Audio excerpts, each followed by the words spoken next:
Diane Linkletter, the youngest child and daughter of American media figure Art Linkletter, passed away under tragic circumstances on October 4, 1969. For years, rumors persisted about the nature and potential influencing factors that led to her death. While officially it was ruled a suicide, many people have been led to believe her death was somehow tied to an LSD trip gone awry. Join Facts First as we attempt to determine the truth as to what actually happened on that ill-fated day in 1969. A very famous father. Canadian radio and television personality Art Linkletter hosted the CBS radio and television talk show program House Party for 25 years. Likewise, he hosted NBC's popular People Are Funny radio and TV game for 19 years. Born in 1912 in Moose Jaw, Saskatchewan, Linkletter was raised by his adoptive parents, Mary and Fulton John Linkletter. When he was 5, his family relocated to San Diego, where he attended San Diego High School until he graduated at age 16. During the Great Depression, Art rode freight trains across the nation, picking up odd jobs and meeting a fairly wide range of people along the way. Eventually, he settled down from his nomadic lifestyle and enrolled at the San Diego State Teachers College, earning his bachelor's degree in teaching. In 1935, Art met his wife-to-be, Lois Forrester, and after a brief courtship, the two got married. Their marriage lasted until Linkletter's death in 2010, some 74 years later. Linkletter got his start on television, appearing on shows such as Life with Linkletter and Hollywood Talent School. However, he had previously acted in 2 films, People Are Funny in 1946, which was based upon his popular radio show, and Champagne for Caesar in 1950.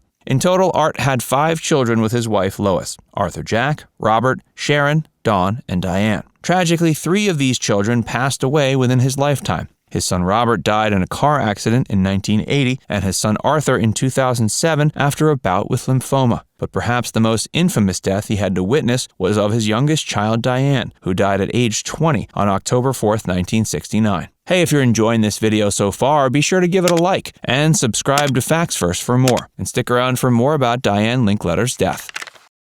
Diane Linkletter's upbringing gave her a promising head start in life. The news of the death of a gorgeous young woman named Diane Linkletter, who jumped to her death out of her 6th-floor apartment window, came as a shock not only to her parents, but to the world at large. And no doubt, when she jumped out of that window, she didn't know her death was destined to become one of the central talking points of the burgeoning anti-drug movement in the U.S. Diane was only 20, and previous to her untimely demise, she wasn't a widely known figure. Her father was a popular radio and television personality, but she hadn't gained the same kind of fame that he did. She was born on Halloween in 1948. When she was 17, she married 19-year-old Grant Convoy. Even though Convoy had previously signed up for the Navy AVCAD program, his marriage to Linkletter offered him a deferment from the draft. Diane and Grant's marriage was a brief one, as it was quickly annulled and not publicized. Both Convoy and Linkletter's families desired to keep the marriage hush-hush, and considering how quickly it ended, it's probably good they did. After breaking things off with Convoy, Linkletter decided to pursue a career in acting, following in her father's footsteps. She performed in summer stock theater productions before appearing, albeit briefly, on The Red Skelton Show in 1968. She then traveled for a while with her father, entertaining active-duty servicemen and their families in Europe.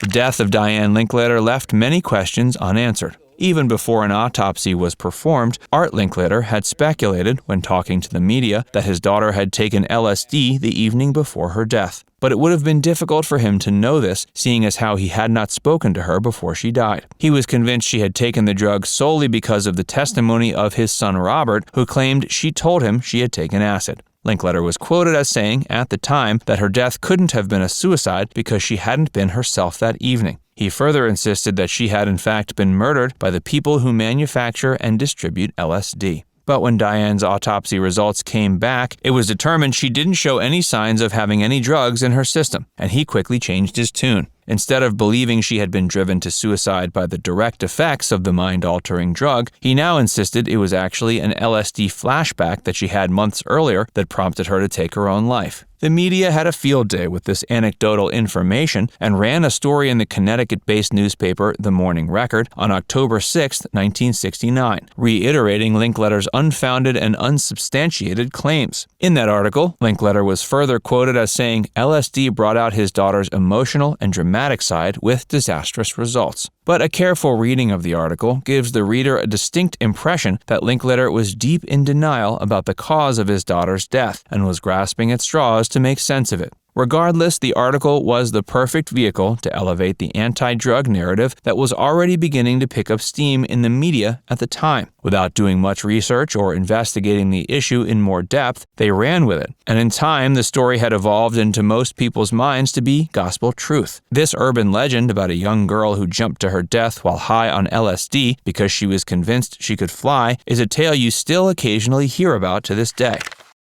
Diane's boyfriend painted a much clearer picture of what really happened. According to Edward Durston, Diane's boyfriend, who was present when she died, Linkletter had called him and requested he come to her apartment around 3 a.m. He then spent the next 6 hours with her before she jumped out the window. Durston told investigators she was extremely depressed, desperate, and determined to follow through with suicide. He also said he had no reason to believe she had taken any drugs before ending her life. Art Linkletter was reasonably devastated by his daughter's death and went on to become one of the most outspoken critics of the counterculture movement. Pretty much every opportunity he had, he would speak out against drug use while sharing the story of Diane's alleged LSD-influenced demise. In the process, Linkletter made an enemy out of the famed LSD advocate Timothy Leary, who notoriously encouraged young people to turn on, tune in, drop out. In one particularly intriguing video from 1980, Leary was surprised to receive a phone call on a talk show he was involved in from Linkletter himself. In that shocking video, Linkletter screamed at Leary, saying he hoped he would die and be hung. This was particularly unsettling considering Linkletter's public image as a gentle, loving father.